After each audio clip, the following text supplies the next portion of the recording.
to the Patrick J. Baca Unser Central Library that opened up in April. I am very proud of this new facility for the residents of this community. Working very closely with Councilor Pena, I've said how you empower a community is through literacy and through education. So welcome to the new Patrick J. Baca Library.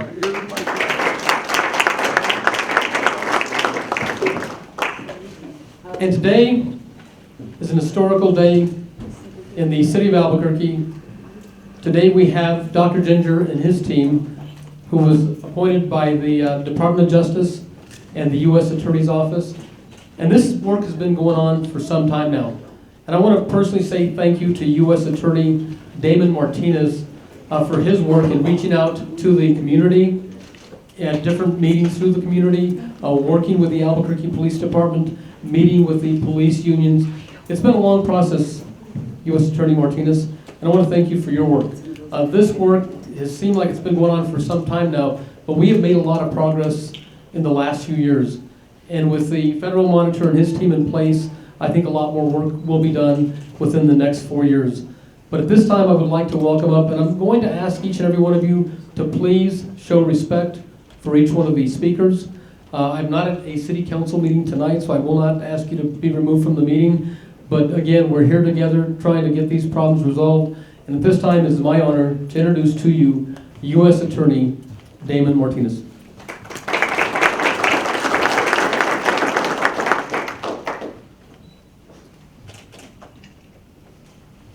Good evening. And I want to thank everybody for coming to this. Can you hear me at this point? Okay. All right. Thank you. Good evening, and thank you for coming. This is a historic event, and we appreciate your participation in this. First, I would like to thank Councilor Sanchez for hosting this and for helping to provide the location for this. I also want to thank Dr. Ginger and his team for being open and being available to the community to answer any questions as far as what the process is going to be. And we have with Dr. Ginger and his team significant experts.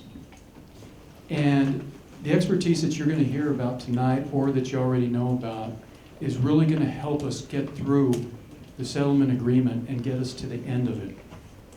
Dr. Ginger himself is someone who has expertise in this, working on a settlement agreement in New Jersey and Pennsylvania. And he literally wrote the book on this. So, as far as a roadmap of where we're going, I'm going to point to 3 areas. The first one is participation. It's absolutely important that you as the community know what to expect and where this is going. So events such as this is why we're here tonight, so that you can ask your questions and you can get your answers. The other part of this is transparency. Dr. Ginger, what you're going to hear is he's going to talk about his methodology, what he is putting in place to help judge the change that we're going to be seeing. And then the last part of this is going to be accountability. You're going to hear Dr. Ginger talk about policy. Once he establishes that policy, how he's going to judge it, the benchmark that's going to be established, and then from that benchmark, the changes that we're going to be able to determine is occurring. So accountability to the process. So your participation, the methodology, and then the accountability. So Councilor Sanchez, I want to thank you for this opportunity to allow this to go forward in this fashion. And I think you'll be in agreement by the time that this meeting is over, is we have an extremely experienced team on the ground to take on the challenges that need to be done, and we're going to get through this together. Thank you. Thank you, United States Attorney Damon Martinez. At this time, I would like to invite up our city attorney, who recently was appointed by Mayor Berry and was confirmed by all 9 council members. She's been on the job just for a very short period of time, but I have been very impressed with her work. Too bad there's only 24 hours in a day, because she would work 25, 26 hours in a day, but it's an honor for me to introduce to you our new city attorney.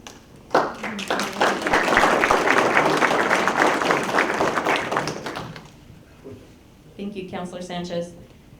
thank you so much for being here tonight. I'm glad that so many of you are here to have the opportunity to ask questions of the independent monitor and get those questions answered. As Councilor Sanchez said, I was appointed as the city attorney only about 2 months ago, and before that was working in Santa Fe with Governor Martinez for the 4 years before that. So I had seen the DOJ investigation from a distance, and coming into this position as city attorney, I knew how high of a priority this was for the city, and so is one of my highest priorities in this job. And I've been thrilled to see the incredible team of people at APD that are working so hard on this and are so committed to this process, and also the team at the Department of Justice that is so committed to working alongside us as we move through this process, and now meeting Dr. Ginger and his team and the incredible expertise that they bring to this as well. This really is on all sides, and also the police officers themselves. Stephanie Lopez is here on behalf of the Police Officers Association. There's just an incredible team on all sides of this issue that are truly committed to this reform process. And as the city attorney for Albuquerque, it's certainly a very, very high priority to me and to the mayor and the city councilors, and we'll be making it one of our highest priorities as we move through the next several years. And we have incredible resources and talent on all sides of this issue that are equally committed to it. Thank you. And Jessica Hernandez finished law school at the age of 21. She was too young to take the bar exam, so she had to wait. But we are just very proud to have her on board, and she is a Rio Grande High School graduate. I would also like to invite the Chief of Police, Chief Eaton, up to make a few comments before we turn it over to Dr. Ginger and his team. Thank you, sir. I would just like to echo some of the comments that have already been made. This is the first week where we've been able to meet with the monitor and the team that has been assembled. And I've been in law enforcement for 40 years, and I can tell you that this team that Dr. Ginger has brought forth is a highly capable and competent team. And we look forward to working with them. You know, as teams come together, we start looking at different problems and how are we going to resolve the issues that lie ahead of us. I can tell you that there's one thing in common between all of us, and that is the success of the Albuquerque Police Department, because when we're successful, the community is successful. And that's what we want. That's our common goal. And I can say this, is that we've been meeting with them. Some of our meetings have started at 7:30 in the morning, and we go until we're finished. And he has a highly capable and competent team that is also dedicated to the success of the Albuquerque Police Department. So I'm actually looking forward to each one of his team members to introduce themselves. We've gotten to know them, and I can tell you, we disagree, we agree, we disagree, we walk through it, we talk about it, and I can tell you, we are coming up with some sound solutions. And we're eager to continue this process with Dr. Ginger and his team. Thank you. Thank you, Chief. U.S. Attorney Damon Martinez made a statement after the DOJ completed its investigation of the Albuquerque Police Department. He said it was a defining moment in the history of Albuquerque.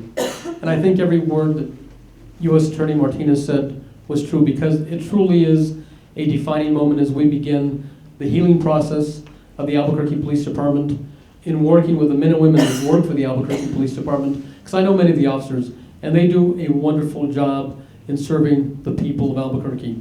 And I know that each and every night when they go home, that they are very grateful to be able to survive another day on the streets of our city. It's a very tough and difficult job, but I really want to thank them for their work and the work that they do each and every day. At this time, I would like to introduce to you the president of the police union here in Albuquerque, Stephanie Lopez.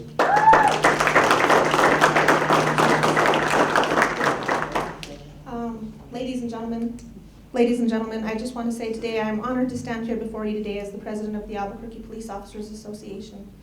I am a resident of the Southwest District. I have been born and raised here, grew up here, went through the high school here, shop here. This is my community as well. Since 2012, when the DOJ first arrived in our city, our department has went through numerous changes and different administrations. I look back and remember and started to think of where we are today. It seems like a lifetime ago with the changes we as a department have already faced. And now it is time for us to stop looking back and move forward. I want you as the citizens of Albuquerque to understand we realize there is still a long road ahead of us with many changes to be made. I ask for your support and understanding on behalf of our officers. These changes that have been made and have yet to come not only affect us as a department, but as individual officers and you as the community as well. Our officers will continue to work hard for the community, and we are all committed to meeting the requirements of the DOJ settlement agreement. I look forward to working with Dr. Ginger and the monitoring team, not only as the president of the APOA, but as a resident of the Southwest District, a Hispanic female born and raised in the city of Albuquerque who continues to raise her family here. Ladies and gentlemen, I am just not here to serve as a voice and an advocate for the well-being and safety of my membership. I am also here serving my community as well. Everyone's best interest is considered as we move forward with the collaboration of reforming to become a better department. Thank you for your time. Thank you, Stephanie, for all of your work. And how this settlement agreement will be successful, I believe, is transparency and public trust. There will be not just this meeting tonight, but meetings throughout the 4 years, and we would hope that more people come to these meetings so they can hear from Dr. Ginger and the progress that is being made. And this cannot be done just by the federal monitor. It's going to take the Albuquerque Police Department, the police chief, the city council, the administration, the Department of Justice, the U.S. Attorney's Office, working in collaboration to assure that we meet the settlement agreement that has been approved by the federal courts. It is an honor for me at this time to introduce to you the federal monitor for Albuquerque, Dr. Ginger, who will introduce his team. I've had an opportunity to meet Dr. Ginger on several occasions, and I believe that he was the best individual selected with his team for this job. It's not going to be an easy job, Dr. Ginger, but I know that you're up for the challenge and we are up for the journey. But at this time, I would like to introduce to you Dr. James Ginger.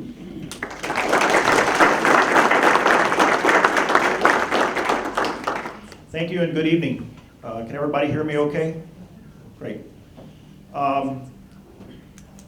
The first thing I want to do is to thank the City of Albuquerque, Councilor Sanchez, and the U.S. Attorney Damon Martinez for organizing this for us. And I think it's important that you get to know the folks who are sitting around this table.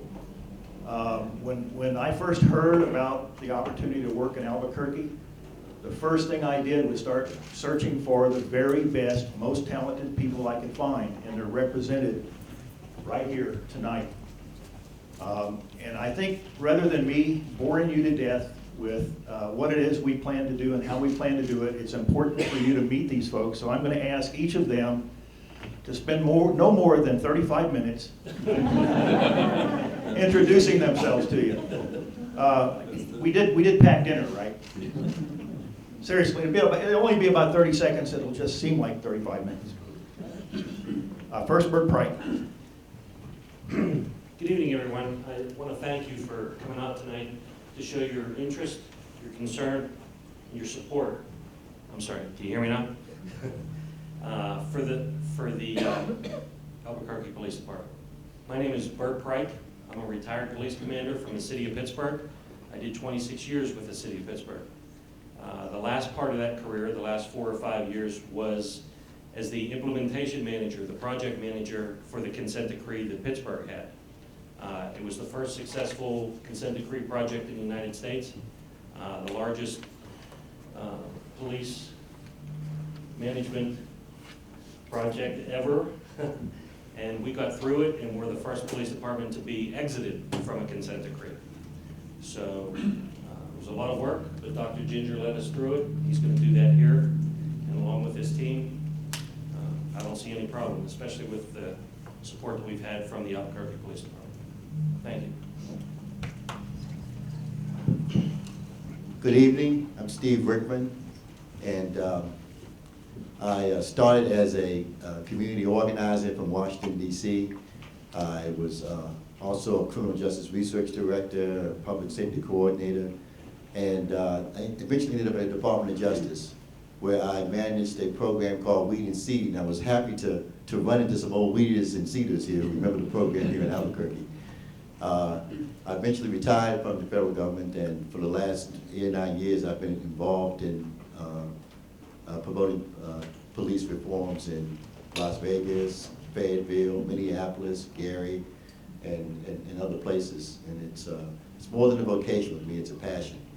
And I am both humbled and honored to be here in Albuquerque and to help be a part of this team. Good evening, I'm Dr. Laura Kennard. I'm a former professor at the University of Illinois, where I ran a center called the Center for Public Safety and Justice. I've been working with law enforcement agencies around the country for about 15 years. My background is primarily in community-oriented policing and police interactions with people with mental illness.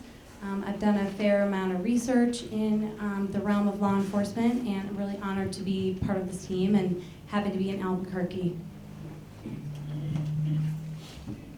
Thank you. Excuse me. Good evening. My name is Daniel Giaquinto, and as you can tell from this accent, I'm not from around here, okay?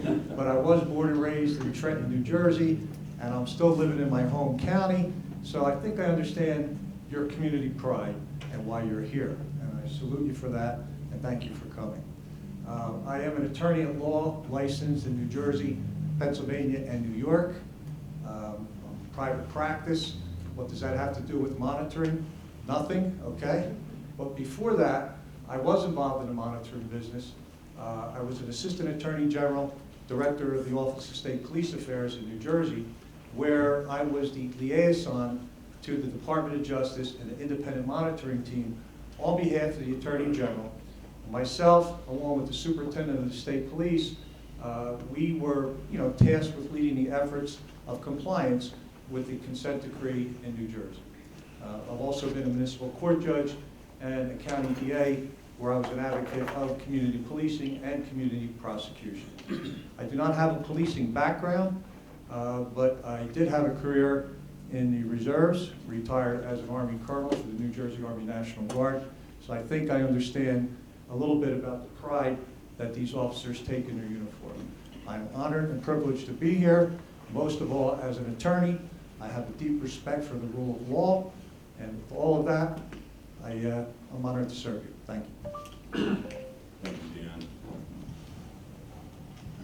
Good evening, everybody. My name is Pete Sarna. Unlike my confederates up here on the dais, I'm from the West Coast. I'm from the Bay Area. I spent 20 years in Oakland, California, retired as a police captain, spent the majority of that time on the street. So I come from a real street operational background. After retiring from Oakland, I became a police chief in several jurisdictions, ultimately retired as a chief, and looked around at what I might be able to do. I had focused heavily upon force throughout my career as a captain in Oakland and as a police chief. So that was a natural field to look at. Somewhere in that mix, I spent a year and a half in England as a Fulbright Fellow, studying, researching police issues and the use of force in the UK. After that, I became a member of a working group, and we overhauled the entire California Department of Corrections use of force program. And that included everything from policy, to training, to actual implementation of it, reporting, investigation, I mean the entire, from book end to book end. And it's proven to be one of the most successful reforms in the history of corrections, at least. And that included both the use of force in correctional settings and also in communities with parole officers. I'm delighted to be here. I'm just 7 weeks out of major surgery, and yet I made every effort to get over here to be part of what I view as a real professional effort. I'm happy to be with Dr. Ginger, and I'm sure we'll be seeing one another and chatting about some of the real issues that face the Albuquerque Police Department. I think we've spent, what, 30, 40 hours face-to-face with members of the police department over the last 3 or 4 days. I'm exhilarated, a lot of deeply committed people, a lot of talented people, and I look forward to a successful reform effort. Thanks very much.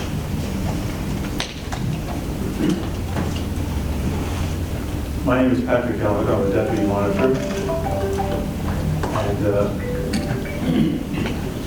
And previously, I was director of public safety in South Bend, police and fire. I was the director of the Police Executive Institute out of Washington to train police chiefs from around the country. And working with the Florida Department of Law Enforcement, I was director of police standards and training for the state of Florida. That entailed overseeing 46 training centers, 33,000 police officers in their certification and decertification, about 1,000 certified instructors, and also about 100 certified courses. So since then, I've been very much involved in training in every aspect, and I'll be focusing on training during this stint as a monitor. Currently, I'm running a company that works with law enforcement, expert witness work, policy, training, and I've written a couple of books on police liability. And I'm very much interested in doing everything possible to raise the level of performance of police officers. And I feel very much at home in working with particular goals and objectives of this consent decree. Good evening. My name is Mary K. Aloha. I was the monitor with the New Jersey State Police providing oversight for the training at the academy there. And I have also been involved for about 23 years in training with law enforcement, developing training, delivering training, in the topics of leadership, management, supervision, team building, strategic planning, organizational change, organizational climate. I've spent, as Pete said, we've probably spent 40 hours with the people from the APD so far. They have been open. They have shown no reticence, no resistance to any question we've had. In fact, they've been pretty much fully engaged in the consent decree tasks before we even got here. So I am really, really excited about working with the group. That I'm overseeing all of the quality for the training, all of the tasks. There are 40 tasks that involve training in this consent decree. And those are spread throughout the whole team because they're in all of these different areas of expertise. So it's a big project for training. There's a very small staff at the academy, but they've been doing a phenomenal job trying to deal with the responsibilities that this consent decree, the settlement agreement has placed on the academy. Can't say enough about how great it's been interacting with them. Thank you. Apologize about the phone. It was my kid. My name's David Torres. I'm from New Jersey. I'm retired from the New Jersey State Police. I spent 25 years with the New Jersey State Police. A rather unique position for me because my colleague here was the monitor when I was under the consent decree in New Jersey. And my unique position is I was actually a patrolman, riding around on the road, and like a lot of people, you hear the buzzwords, here's SA, the settlement agreement, there, the consent decree, and you wonder, what is that? And you ask questions, and you get in this world where like, what's going to happen to us? But I spent 18 years on the road, 3.5 in human resources, and I was fortunate to wind up as the commandant of the academy, and I saw what a consent decree can do for an organization. And believe me when I tell you, I was content at 14 years in the job, but at 25 years and having gone through a consent decree, Unfortunately, it took us a little longer. It was about 9 years, but we got through it. And at the end of the day, it was good for the state of New Jersey. It was good for the police department. And people appreciated it.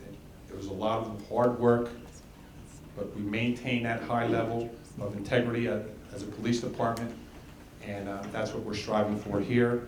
I'm also with training, and I've spent a lot of time at the academy here.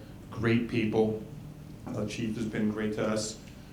I look forward to coming back when we have to. I think there was a question earlier. I am Puerto Rican. I do speak Spanish. So if people have questions down the road, maybe I can help Dr. Ginger with the translation. But I'm happy to be here, and I look forward to working with everyone. Thank you very much. Good evening, everybody. My name is Phil Coyne. I, too, retired from the New Jersey State Police after 25 years. I retired at the rank of major. Most of my career was spent operationally or investigative positions throughout the organization, but most of my growing up occurred during the course of the consent decree under the kindful and watch of Dr. Ginger. And so I had the opportunity to engage the consent decree mostly from a training perspective. I, like David, held the position of being in charge of the academy and a couple other command positions in internal affairs, and I retired as the director of the Regional Operations Intelligence Center, which is an intelligence entity within the state of New Jersey. It's the state's fusion center. You know, and now I do training and consulting. I'm an adjunct professor for Penn State and Stockton University, and I do a couple other things with expert testimony. But one of the things that I think is really important to consider is that this team of people are committed not only to these 4 years, but also putting into place processes and ways in which sustainability can occur for the long run. And since we've gotten here, I don't think that we've encountered a single person not committed to that same journey within the police department. That's been our experience so far. So it's my pleasure to be with all of you. Thank you, Phil. I'm gonna go live here, so if you guys just want to hold that in case there are questions or whatever.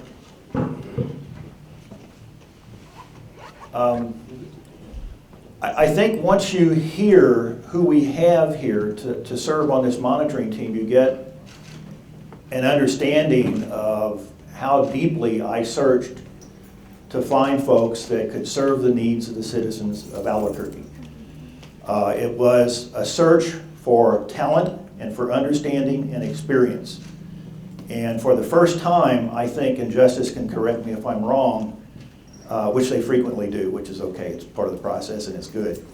But this is the first time we've had folks who were at one time under a consent decree or a settlement agreement who are a major part of a monitoring team of another police department that is under a settlement agreement. And I specifically did that for a couple of reasons. You can tell by looking at me, I'm not going to be in this business much longer, and I wanted to leave something behind, and this is it. I mean, these are future monitors sitting in front of you.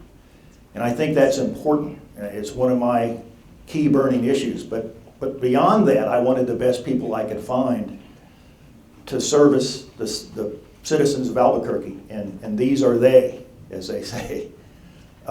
They've got the experience, they've got the knowledge, they've got the understanding, they've got the can-do attitude, and as you might expect, they know how to work well with a police agency, not to force change, but to nurture change, and that's what we're here for. We don't want to force anything, but we're trying to nurture, we're trying to guide as gently as possible, and we're trying to get APD to the point where one day, one of these folks can come back to Albuquerque and say, hey, I've got a monitoring project in X, Y, or Z. We'd like you guys to come because you know what it's like to be under the gun. So that's the idea behind this monitoring team. Bad expression, huh?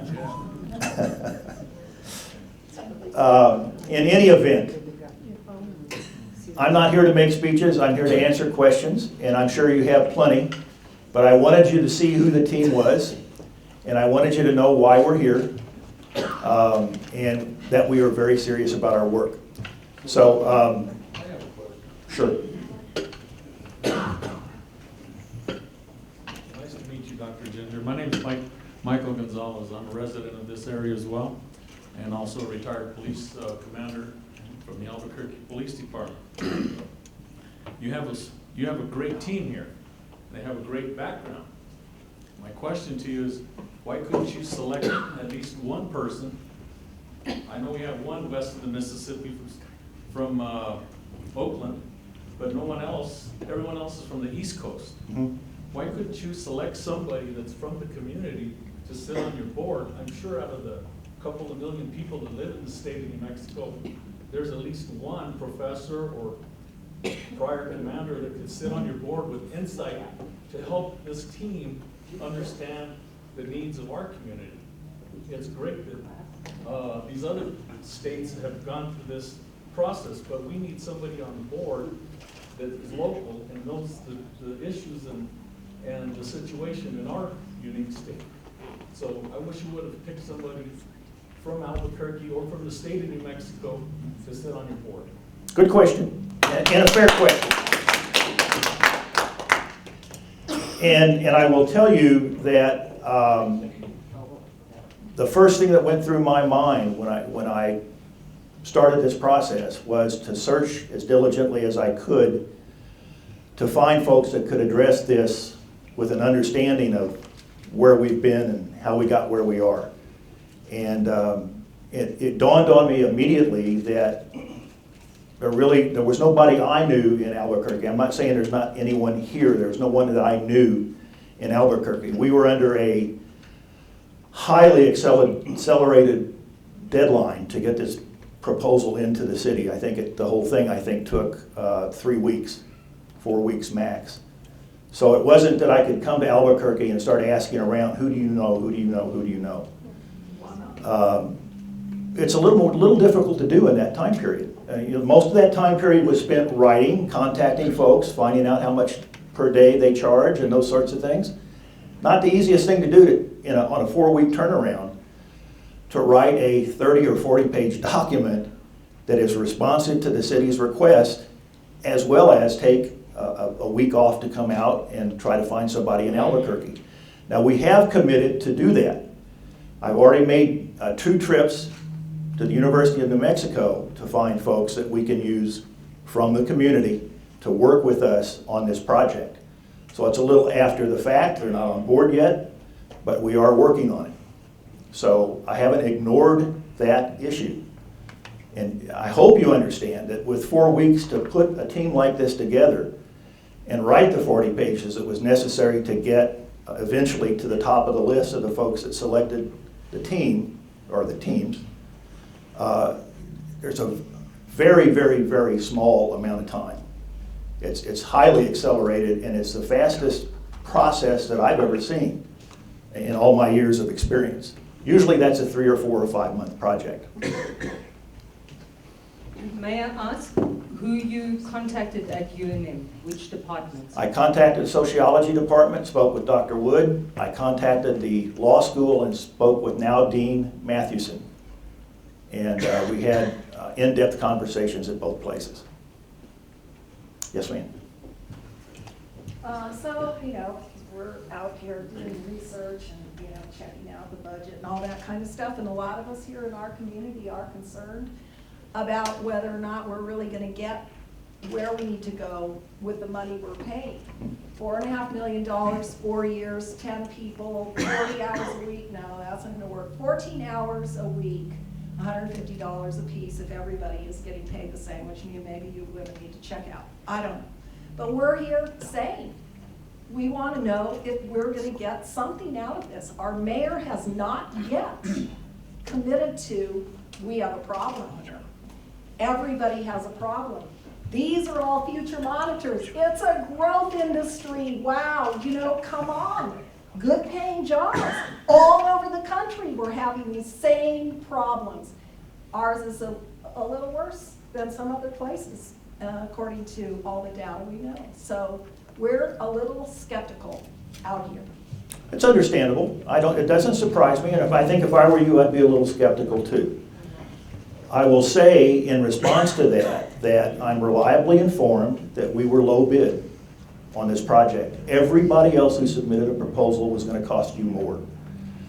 I think we have the most experienced team that was produced in that process. And I'm also reliably informed that we were the #1 choice of the city, we were the #1 choice of the APD, we were the #1 choice of APD Forward, and we were the #1 choice of the United States Justice Department. So, yep, $4.5 million is a huge amount of money, but this process doesn't come cheaply. You could find somebody that would do it cheaper. Do you want cheap or do you want effective? We are proven to get results. We were successful in Pittsburgh. We had the very first successful consent decree in Pittsburgh. We had the second successful consent decree in New Jersey. There are folks in other agencies like Detroit and Oakland where the monitor has been there 13 years and they're still not out. So we do our stuff on time. This is an accelerated project here. It's 4 years. It usually is stipulated for 5. It seldom goes any less than 5. Bert Pryke and the Bureau of Police were out in about 3.5 years. So if you consider that into the calculation, I think we're a good bargain. Time will tell. Time will tell. Hi there. I keep hearing that we're going to move forward, or that we're already moving forward, and that, you know, the city has requested you or are okay with you. APD has, the DOJ has, and throughout all the entire conversations, as long as I can remember, everyone keeps forgetting about the public. APD Forward does not represent me or my community or the vast amount of groups that actually exist, or those actually being affected by police brutality and currently still being affected by police brutality. So my question is that part of your goal is to have public faith, and how are we supposed to do that when in fact this entire process has been an injustice to the cries for justice and the reason why you are here today? Specifically, starting with the negotiator, we've been hijacked, we've been extorted money, and nobody has ever asked the public for our consent, right? Because the consent decree was never supposed to be the public's consent. It was only CABQ administration, which is the mayor, who denied we even have a problem 18 times in federal court. So how are we supposed to move forward when we can't even admit we have a problem? Well, I think partially that's our responsibility to work with you better than anybody else has, and we're moving forward on plans to do that now. We've literally been on the job a week. So, you know, we need to understand that this type of change doesn't come overnight. It never has, and it never will. The trust that the community does not have in us now, I hope they will have in us in 4 years. We will work diligently to do that. It's one of the reasons we're here tonight. This is to open lines of communication, in addition to what we've already done by working with other community representatives. So my response to that is, let's give this time. I know you've heard that before, and you're probably sick of hearing it. We just started work. We cannot change an organization of this size rapidly. You do, you break it, and we're not going to break it. We're going to make it a better agency. We're going to make it more responsive to the community, and we're going to do our very best to leave you with a police department that understands your concerns and is responsive to them. That is our goal. And can I guarantee you 100% that we'll be successful? No. But what I can tell you is I've done this a lot. I have never once failed, not once. So I'm asking for a little trust and a little patience. Hang with me, and we'll make this work.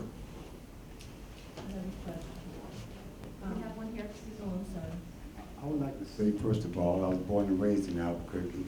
And I work with the chief and police officers here for us to put together a program at the grassroots level of the community, talking about people, helping people, and funds, not guns. In order for us to be able to relate to kids at the grassroots level of the community, get them to know the city, get them to know a police officer on a positive basis before he sees him on a negative basis. And the counselors and the chief of the fire department, they made an honest effort this year to help us put this project together. And I'm looking forward, as well they're looking forward, for us to be able to do this to help community policing at the grassroots level of the community. Thank you.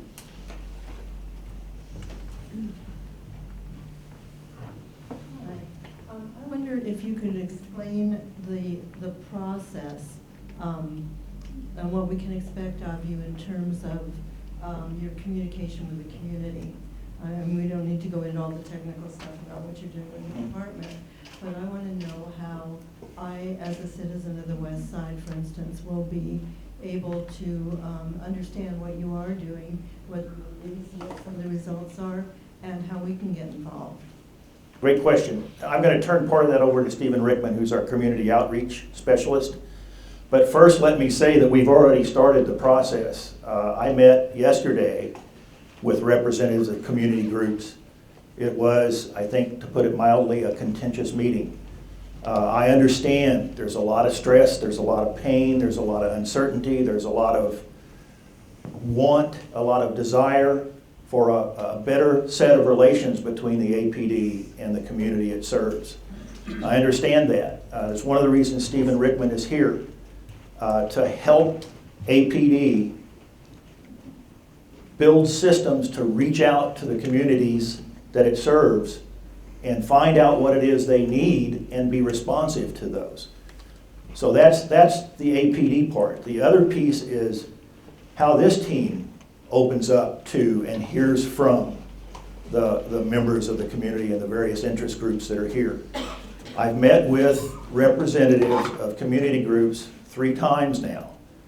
And at each meeting I ask, what kind of system can we design for me to work better with you? Right now, we've not resolved that question, and we're working on it diligently, and it's something that will proceed and will progress. It won't linger. We understand that one of our key responsibilities is relationships with this community. We need to listen to you. We need to understand your concerns. We need to understand your desired changes. We need to work with the police department to translate those. Steve Rickman is going to be building systems that helps the police department do the same thing. Steve, if you want to grab a mic, we'll let you make a quick comment on that. Well, I think, first of all, just to make sure that we're able to report to you the progress of the implementation of the consent decree. There will be the usual progress reports. Websites will be set up that people will be able to access reports. The websites will be set up in a way that you'll be able to provide, send us questions, and hopefully maybe you can set up chat rooms. And so we're going to take advantage of social media, first of all. That's a great way to get information out. But more so than that, and I'll start the process, I'm going to come to Albuquerque as frequently as I can. I'm going to go out into the communities. I'm going to make myself available. I want to meet with as many people as possible, because I think one-on-ones in your settings, I want to hear directly from you. And I don't want you to come downtown and meet folks downtown. I want to come to you. I want to meet you individually. I want to meet you in small settings, because I really want to get a feel for your individual experiences, experiences of folks you know and work with, and so I can get a better sense of how well we're doing as we begin to make these changes. Keep a constant temperature on what's happening in the communities where you live and where you represent. Become sort of a feedback loop. And I'm going to do the best I can. I mean, I've done community organizing. I've sat out there where you have sat. I've set up, back in the 90s, we set up a weed and seed program here, and that was my first taste of Albuquerque. And so I have some familiarity with the community. But I'm going to make myself available to you as much as I can, in addition to the social media, the reports that we're going to do, and even sort of more traditional ways of communicating.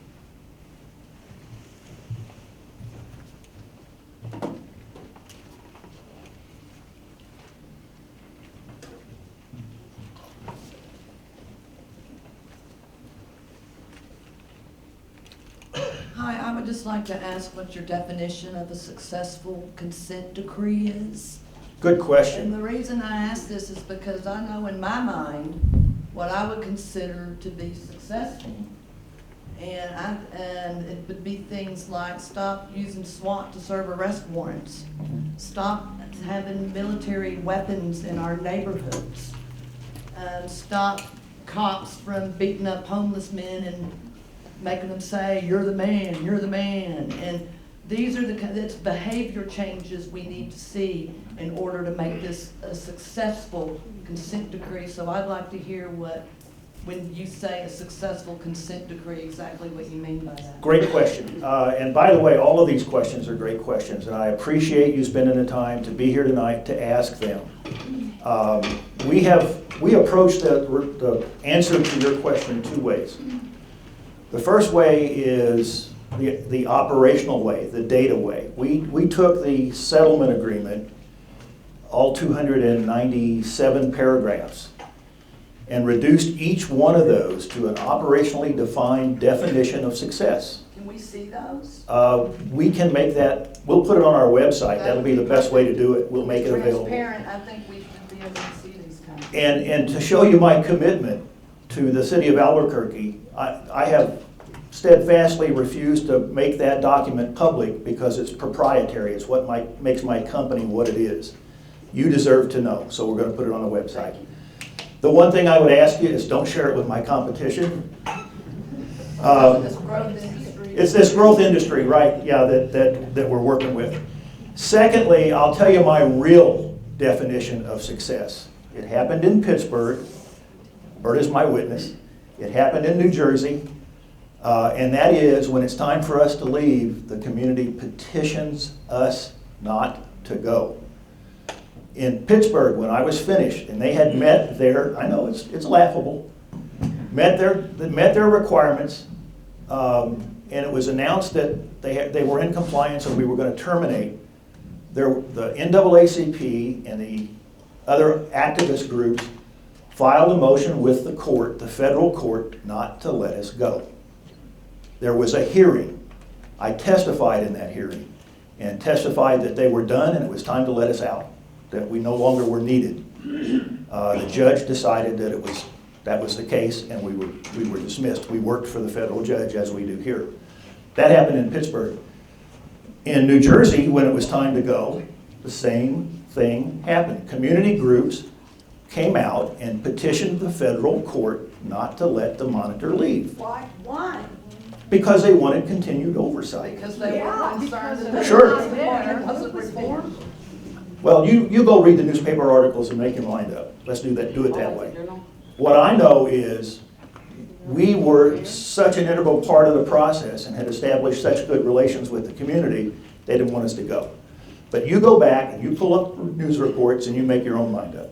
That'll work. That's how it sounded the way you said it, was that it sounded like they were afraid. Well, just don't take my word for it. Go pull up the news reports in New Jersey, pull up the news reports in Pittsburgh, make up your own mind.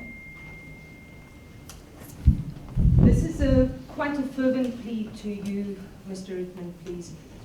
When you were outlining your process, it seemed as if you were concentrating a lot on social media, which then of course requires internet, etc. So the APD has also gone in that direction by the chief then making statements via YouTube, etc.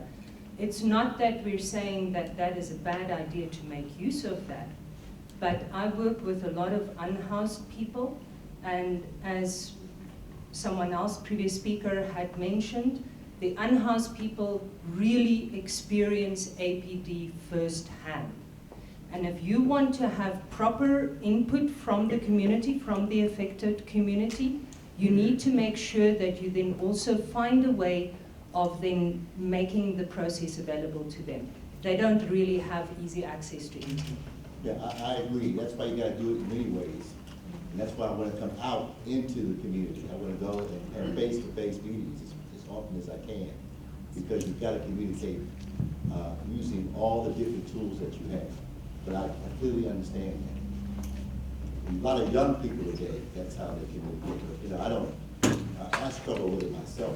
I'm not on Facebook yet. But but I get it. Oh, I'm sorry, we have one in the back. Yes, I'm glad that I heard the concept of community policing and weed and seed. I think we need to go back to that kind of stuff. You remember that, huh? Yes, I do. The other thing too that I'd like to state is, it's really unfortunate that we're going through this process. Because clearly some people were asleep at the wheel, right? And I just wish they just own up. That's it. The other thing I'd like to say is, it does a disservice to the vast number of great police officers that we have. There's a few bad guys, but by and large, we're proud of our police department. The other thing I'd like to say is that it also reflects poorly on the residents of Albuquerque and taxpayers, because we're having to foot this bill for those doo-doos that were done, right? There's something else, so that was a crisis, is a crisis, but I think there's another problem. The real crisis, I think, for us is a dwindling police force. We don't have the numbers that are advertised. I think that is the real crisis, and we're feeling it in the community. And the question that I have with all that is, how do you address our dwindling police force in this process? Thank you. Excellent question, excellent question. I addressed that with the mayor this afternoon, and with the representative from the APOA.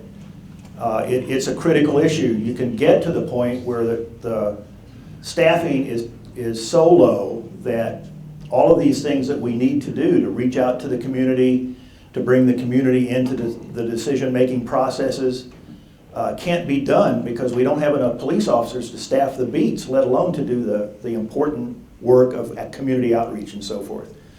There's a staffing study being conducted right now. I understand it's due to be completed next month, right? That will give us a definitive answer. And that's one of the toughest questions in policing. I know, I've wrestled with it for 25 years, 30 years, is how many cops is enough? And how many is too little and how many is too much? And the idea is to get an answer to those questions and then hit the sweet spot.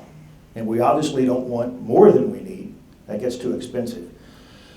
So this staffing study will come out. It will tell us how many we need to deal with the calls for service and the emergency responses that APD makes. And it will, I'm sure, within city government will become an objective and a goal from year to year to get to that number. So a lot of these things that are burning issues are being addressed right now. In fact, the number of things that are being addressed in APD and in the city of Albuquerque right now, frankly, amazes me. And I've been in this work since 1969. And this is about the most active city government police department I've seen in all those years in terms of trying to answer critical questions and make positive change. Now, I've been here a week, so take that with a grain of salt, right? I'm going to be here for 4 years, and you'll know well before 4 years is up if I have a differing opinion, because we report regularly to my boss, the federal district court judge. Those reports will be on our website. Those reports, I'm sure, will be on the city website, and I'm sure those reports will be reviewed by you, critiqued by you, and used by you to make decisions about whether you think this is effective or not. You know, don't rely on me. You're the ones who live here and have to put up with what you put up with and have the benefits that you have. So you folks will make up your minds about whether this process has worked and been effective or not. And that's the ultimate decision. Thank you. I'm having a hard time with some of the rosy picture you're painting here about all the great things APD is doing since you've been working with them. Because from a lot of our opinion, there's such a lack of accountability for crimes having been committed. And my sense is you're going to be looking forward and you're not going to be looking back at all, right? So that's not necessarily true. Your team is not going to enforce any kind of accountability for past actions, is that correct? I had a conversation with the families of victims of police violence day before yesterday. And we had a long discussion, heartfelt discussion about addressing just that issue. That is outside my role as monitor. I'm here to monitor what's being done. That doesn't mean I can't bring ideas. It doesn't mean that Steve Rickman can't bring ideas or Laura Kennard can't bring ideas to address the issues that are burning issues in this community. So the answer to the question is, I'm being paid to do this one thing, but I'm also doing these other things. So I broached that topic specifically for that reason. I saw the pain on Mr. Gomez's face when I first met him. I saw the pain on Mr. and Mrs. Torres's face when I first met them. And that's not something I want to ignore. Again, it's outside my purview here, but it's something I want to address. So for example, if while you're here and an officer doesn't put his lapel camera on, will there be consequences, whereas in the past there weren't? We're building policies now to say yes to that. So we're looking at that. We're looking at the policies. We're looking at the procedures that are implemented to institute those policies. We're looking at the training that gets provided to make sure that they know they have to flip the switch, and they can't flip the switch off until the encounter is finished and under control. If they're going to make changes to that policy, it has to be approved by the monitoring team. So if they want to go to, for example, not that I would recommend this, but 24-hour a day, 7-day a week, all the officers leave their cams on, you know, that has to be run through the monitoring team for approval, because it's a change to established, approved policy. So this system is designed to grow with the needs of the community, grow with the needs of the police agency, and I think it's fairly flexible. I have one more follow-up, and that's, I had a really hard time finding information about tonight's meeting until 24 hours ago. And one of my jobs in the community is to try to inform the community about such events. So you need to do a better job on that, frankly. And I thought you guys were going to move here. I'm finding out you're just going to be visiting from time to time. That's not necessarily true. Probably by October, I will be here on not a full-time basis, but I'll be located here. So that's not true. An office that we can visit? Right. We started looking for an office in January. So the answer to that question is yes. Yes, I have a couple of quick questions. I'd like to know if we, the people who are not part of a group, or are we going to be involved in this process as well? And my second question is, there's been a lot of problems with homeless people getting their IDs and their property destroyed. I'd like to know if police officers are going to be disciplined and removed from the job over this, because this has gone on too long and something needs to be done about this. We have someone I'm going to ask to address part of that question. That's Dr. Laura Kennard. Those interactions are part of her specialty. She's here to build systems that address that and get it to an absolute minimum. We can't guarantee it'll never happen. But what we want is systems in place that will effectively control that, and then ways to determine whether that's effective or not. So I answered your second question first, and I'm going to ask you to repeat your first question again. I'm sorry. I was saying, are we the people who Yes, are not part thank of the you. group Yeah. going to be involved with this process? You're here tonight, right? You're here tonight. So come back, and we're going to do more. This isn't the last one of these. We're going to do more. And the more, I mean, honestly, we've been here 4 days. So cut us a little bit of slack. You know, let us get our feet on the ground. Let us do a reconnoiter. Let us figure out what it is we need to do. And then we'll have meetings like this periodically through the year. Okay? Come to those. We're going to open a website. We're interviewing web developers now. And it's abqmonitor.org. You'll be able to come on. We'll have chat rooms set up either via Facebook or another mechanism. So if you're interested in the homeless, you can go in there and start. I'm interested in a lot of stuff. Okay, well then come to each one. You know, I mean, virtually come to each one, and we'll deal with those seriously. I can promise you. Okay. So we're doing everything we can do you know, like I say, we've been here 4 days. This is a long-term project. I think I mentioned yesterday, it's a marathon, not a sprint. It's scheduled for at least 4 years. So we've got a lot of work to do. I've got a very talented team to help us do that. And I can promise you, we will give Albuquerque our best. Have you reviewed the code of conduct that governs the activities of officers who are working for the police department? And if you have done that, will you make any changes that you see need to be made? I have that code of conduct. I've not gotten through it yet. We will review it, and we'll have discussions with the chief and command staff about where we think they stand relative to that code of conduct. And hopefully we'll get, if we need to, hopefully we'll get changes made.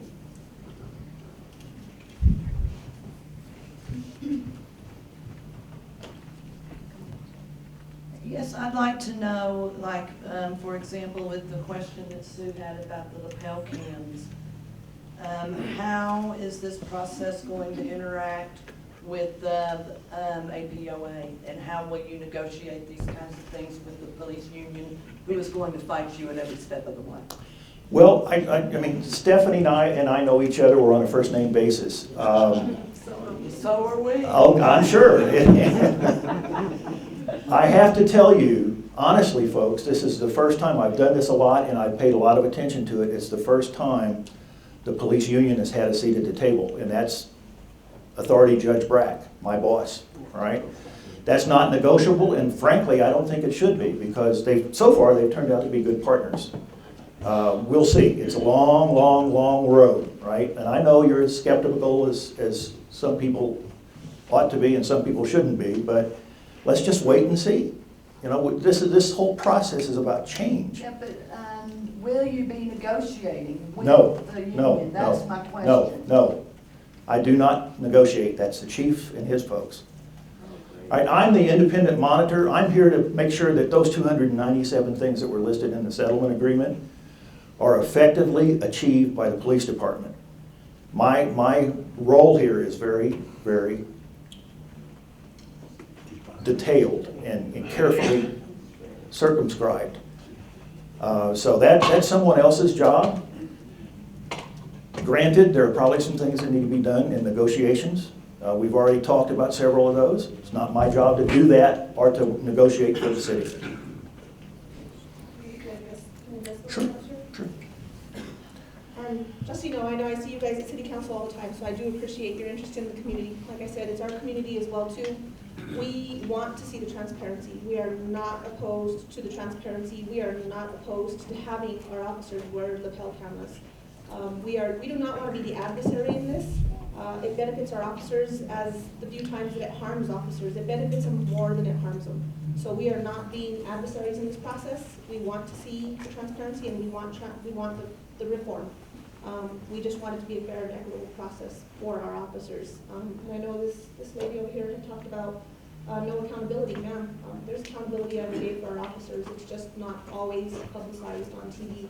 So there has always been accountability for our officers. It's just never been in the media storm that you see now because of the cameras. But we want transparency. Thank you. Actually, what the role of the monitor was part of my question, but since you've answered it, that you are just an oversight, correct? You just make sure all these things are implemented, and they're implemented in the way that satisfies the U.S. DOJ consent decree with CABQ? Technically, that's correct, but in Pittsburgh and in New Jersey, we had a great deal of influence on command staff. In fact, we came to be relied upon by command staff to give good advice. Again, it's not something that we're being paid to do, but if we can make good, positive change by doing some things we're not being paid to do, we do it. I've advised my folks, not once, not twice, but 3,726 times. We are not consultants, okay? We're not here to advise APD how to do its business. We're monitors. We're here to declare whether or not they've done what they've agreed to do in this settlement agreement. However, while we do that, and we've already started, we're building some trust. And eventually we'll get to the point like we did in Pittsburgh and like we did in New Jersey, that we were trusted by the command staff, we were trusted by road staff, and they were willing to listen to our opinions. And I don't think you can put a price on that. I think that's a benefit from this consent process or this settlement agreement process that accrues to the whole city. I think you'll find better police practice as a result of it. So in your monitoring roles, will you be monitoring any of the administration? Because we know historically that police violence is a reflection, in fact, a direct reflection of failed leadership.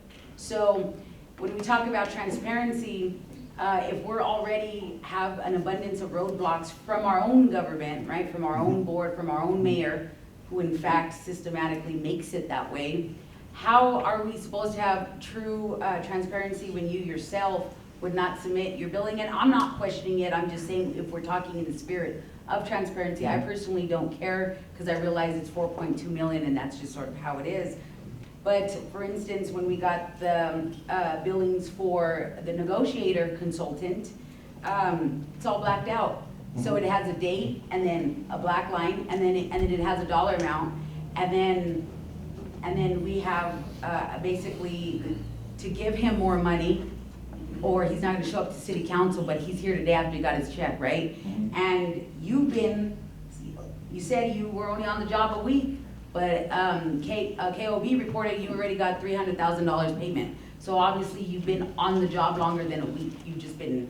We've been working out of the office to develop the operationalized methodology to build communications links. But you haven't been on the job a week is what I'm saying. And like when we keep saying these things, I think what I said is we've been here a week.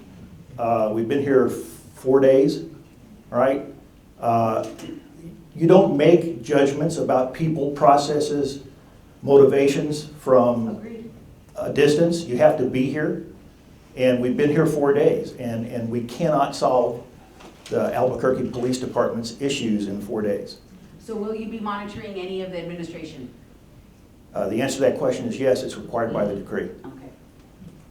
By administration, I assume you mean the administration of the police department. No, I mean our leadership. You're talking about the mayor in his office? No. No, that's not within our purview.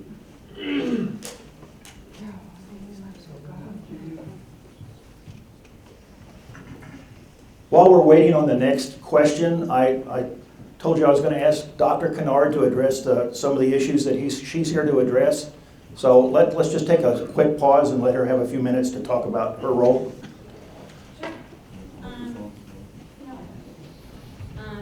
So one of my areas of specialty is crisis intervention team training. You might hear people talking about CIT training. So the T in crisis intervention team is the key ingredient here. So crisis intervention team training is obviously training for police officers so that they understand signs and symptoms of mental illness, de-escalation of confrontational situations is a big part of CIT training, but the team element is key. The team means that we need to work with the community to identify alternatives to arrest, to incarceration. We need to try to work together as a community to find ways to provide services that are needed to people with mental illness. So that's what I'm here to do, is to try to facilitate community avenues to work together with the police department to figure out ways to deal with problematic situations and bring those to resolution without violence, without confrontation, and sometimes even without arrest, depending on what avenues are available in your community. So what I've been doing this week is trying to identify mental health resources that are available in Albuquerque. I've been working and meeting closely with mental health advocates, mental health professionals, doctors, psychologists throughout the community. So really, I hope that answers a little bit of your question, but remember, crisis intervention team training, the T for team is really the key to the whole thing. It doesn't stop at 40 hours of training for police officers. It's really a community endeavor. Thank you. Language has been a huge barrier. It has been problematic in this community. What efforts have you made to reach out to the immigrant community And are you translating, will you be translating this information into different languages within our community?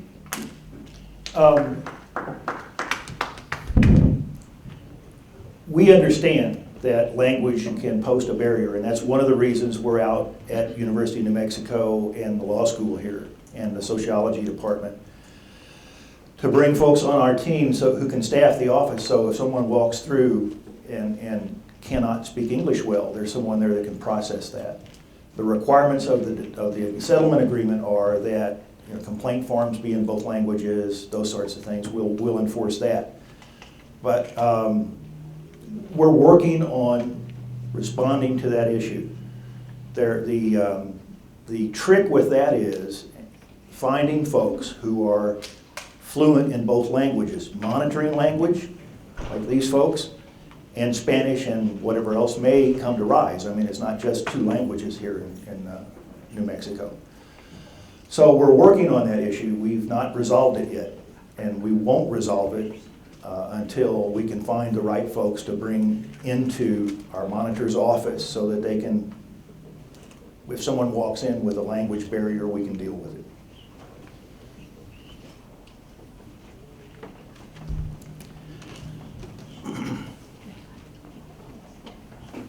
Since September 2009, I have put much effort, all my effort, into requesting help from federal agencies in New Mexico to address the corruption in the Albuquerque Police Department.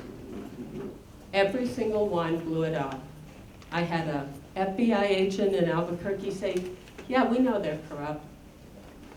I had a DOJ representative from Washington, D.C. First question, well, do you have a lawyer? No, it's not my job.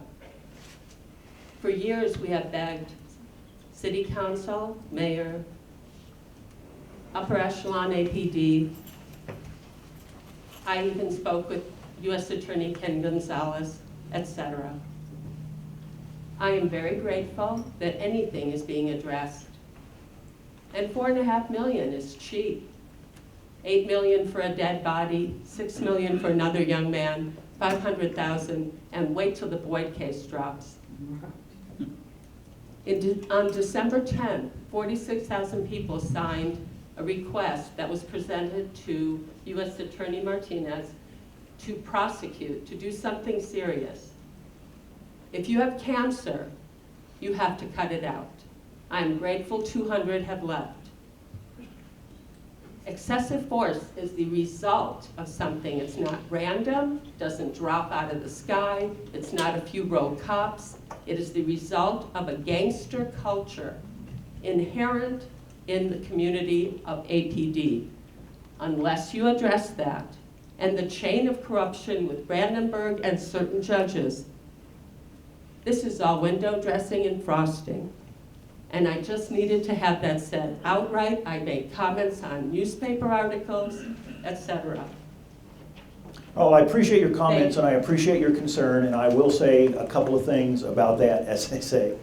First of all, DOJ is here now, literally here now. I know. All right.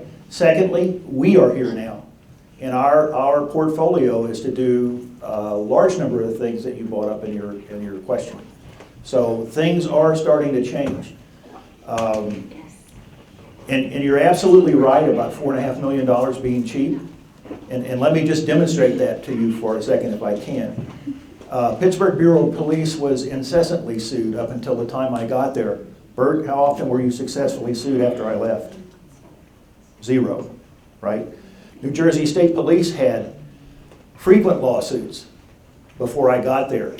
The number that they had that were successful after I left, 0, right, for these types of things. Now, they may have been sued for something else that didn't relate to the monitoring process. So that $4.5 million may go fairly quickly in 4 years, but I think it'll be money well spent if you get the same results that Pittsburgh and New Jersey got, which is every time somebody thinks about suing you and they try to hire an expert witness to testify that you were illegally or improperly trained, that you had bad policy, or that you had bad supervision, or that you had bad discipline, which is what you need to do to successfully sue a police department in this country, they're blown right out of the water. Why? A federal district court judge said at the end of this process, well, they've got all those systems because we can't leave until they do. Okay? So we in effect, may be really a good investment for $4.5 million. Okay? That's our goal, is to get you to the point that you've got good policy. The APD has good policy, that they train well on that policy, they supervise that policy, and for those folks who can't seem to adhere to it, there's some type of disciplinary process engaged until they can either adhere to it or they decide that there's probably a better place to work. That's the way the system works. So, give it a while. I know I'm asking for a lot of patience. I know your patience is thin already, or we wouldn't be here. Honestly, I understand that. If it hadn't been for you folks, we wouldn't be here. That's right. Okay? I understand that. It was the same way in Pittsburgh. And that's why when it was time for us to leave Pittsburgh, the NAACP and other city community organizations petitioned the court not to stop the consent decree. So let's hope that we get to the same place here, that when it's time for us to go, you'd like to keep us around. Not that that's going to happen. The judge is going to make the decision. And if the department does what we're requiring it to do, he'll let us go. Okay? But look at the difference. Better policy, fewer abuses of use of force. The list goes on and on and on. It takes a little bit of time. And that's many, the bad news. And many, being afraid of all of this, have left. And I thank God for that. Thank you. Thank you. Other questions, comments, concerns? Oh, we have one over here. Okay. I have a question because I know that I have MS.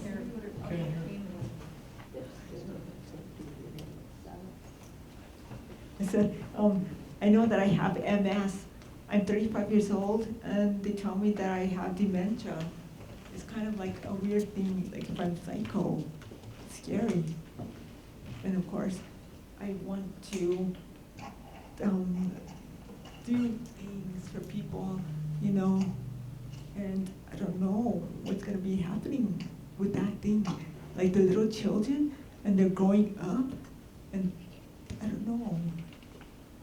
Well, I understand this is an uncertain situation, not only physically, but this is where you live, and these are your friends, and this is your community. And we are here to do the very best we can do to make sure we have improvements so that we don't continue to have the issues that we have had. Right? That's our job. And we'll work diligently with the city and with the police department and with the community to do that. MS, drugs, how come the people who deal with people who have MS, it looks like it's going down. And I don't want that to happen. I understand. And that's one of the unsettling issues in America today. It's not just Albuquerque. The social services that we have for folks that are disabled seem to dwindle by the day. And that's an issue that is not just here, it's everywhere. And what we need to do is, for folks who have those issues, that needs to get in front of City Council if we want a local solution. And we need to make some decisions about what happens there. That's a little bit outside my purview, but it's not completely outside, because Dr. Kennard is here to address those sorts of things. Yeah, we'd just like to take a couple of seconds here to say that I was a little offended when the lady suggested that the majority of the police officers are thugs, gangsters. I sleep pretty good at night knowing that there's people watching my back and taking care of my business. And I pay my taxes, and I'm really proud of these men and women that put on a uniform every day and risk their lives to protect me and my family. And to call them thugs and gangsters and corrupt, and if that FBI agent was a legitimate FBI agent, you would have told us his name, and believe me, he would be in trouble for even saying that the police department is full of gangsters. So I was totally offended for you saying that the police department is full of gangsters. They're not full of gangsters. APD homicide detective Michael Fox, the day after my son was murdered, answered this statement to me when I looked around. I'm from Chicago. I said, there's something wrong here. And I don't know why, but I believe my son told me. I said, is this some kind of cop gang shit? Do you know what APD homicide detective Michael Fox said? You know more than you think you do. There's a question over here. Oh, I just wanted to ask you if there was a second consent decree in Pittsburgh, or did that go away? The consent decree was ended and there was not a second decree. Just a threat of a second one. There was a change in administration, which meant a change in chief of police, and some of the reforms that were made there slid backwards, so there is talk of a revisit. Okay. Growth industry, it's impressive. Yes, sir.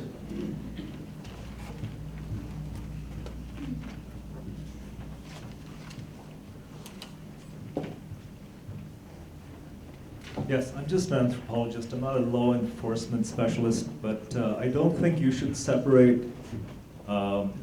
whatever police force there is left in doing their job from community policing. Because I think they're basically so closely connected that it would be a mistake for you to say, no, there aren't enough police officers to do their job, so we can't really spend any time or energy or money on community policing. I think if you do more community policing, it would make the job of the police officers even easier. We're here today to get to know you.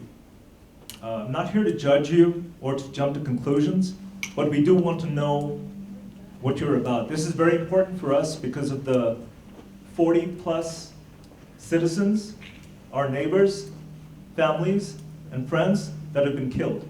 That's what I'm here for. And so if you are successful in doing what you say your job is, there will be a change in that. That's how we will see. The numbers will drop. That's how we will see. Yeah, that you're right. Whether you're successful or not. And I agree with you 100% about community policing. That's why Stephen Rickman is here. He's here to build better community policing systems. That has been, historically, that has been the answer. So we are in agreement there. We don't Yeah, it seemed like you were separating, you were saying we can't do one because of the other. No. Okay. I mean, obviously, if you don't have enough police officers, it makes every job more difficult, including the community policing one. I don't think it engenders any confidence in us to know that you were the cheapest of the groups that was chosen from. But I'm getting mixed messages here. I thought you asked a question. You asked a question about, and as a citizen of Albuquerque, I'd just like to say that we don't want the cheapest. We do want people that are effective, but we don't want to be ripped off. Oh, I understand. We've been ripped off again and again and again by a lot of people here that have been overcharging us, using the money for very expensive meals and other expenses that are not justified. Basically, I just want to say that what you're here for, what you say you're here for, and your role here is very, very important to us. I understand. It may be a job or money and income for some people, but for us, it's a matter of life and death. Understand. Thank you, and I hope you succeed. Thank you, sir.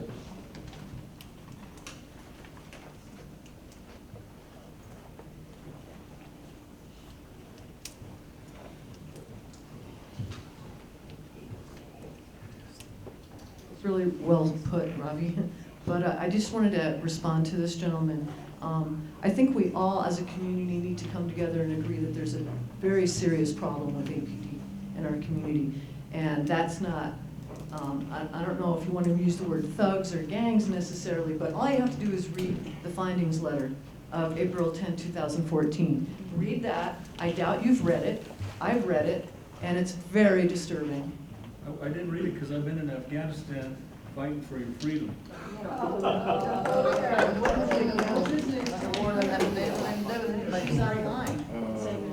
We'll take one more question, I think, and then we've probably exhausted most of them. I was going to say, have you ever been to the Frontier restaurant?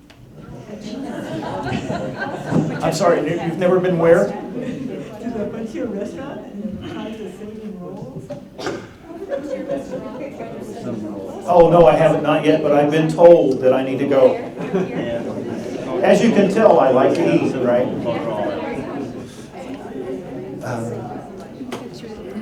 Thank you very much. My thanks to all of you for coming. I understand some of you are cynical. I understand the reasons why, and all I ask is a chance. I guarantee you, I will give it my very best. The last thing I will say is I've never failed, and I don't want to start now. All right, and these guys have heard that lecture, okay? So we're going to do the very best we can do, and I can promise you that. So thank you for coming tonight. Counselor, thank you for hosting us. I really appreciate the time.